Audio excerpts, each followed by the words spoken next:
بسم اللہ الرحمن الرحیم۔ السلام علیکم۔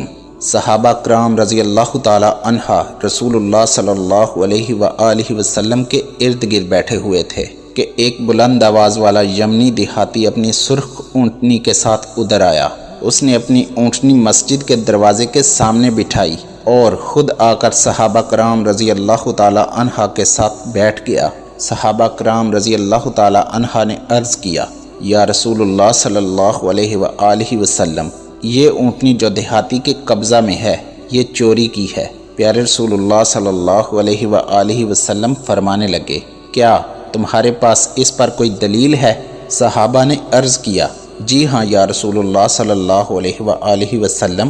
تو پیارے رسول اللہ صلی اللہ علیہ وآلہ وسلم نے جناب علی علیہ السلام سے فرمایا کہ اگر اس اعرابی پر چوری کی گواہی مل جاتی ہے تو اس سے اللہ کا حق لو، یعنی کہ اس پر چوری کی حد نافذ کرو، اور اگر چوری کی شہادت نہیں ملتی تو پھر اس کو میری طرف سے لوٹا دو۔ دیہاتی نے کچھ دیر کے لیے اپنا سر جھکایا۔ پیارے رسول خدا صلی اللہ علیہ وآلہ وسلم فرمانے لگے، اے عربی، اللہ کے حکم کی پیروی کرنے کے لیے کھڑے ہو جاؤ۔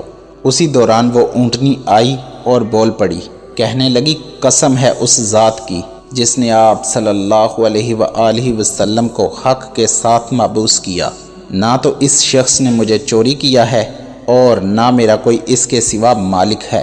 پیارے رسول اللہ صلی اللہ علیہ وآلہ وسلم فرمانے لگے، اے عربی، یہ بتا کہ تو نے سر جھکا کر کیا کہا تھا؟ وہ کہنے لگا، یا رسول اللہ صلی اللہ علیہ وآلہ وسلم، میں نے اللہ پاک کی حمد و ثنا کی اور آپ صلی اللہ علیہ وآلہ وسلم پر درود بھیجا اور اللہ پاک سے التجا کی کہ مجھے اس الزام سے بری کر دے۔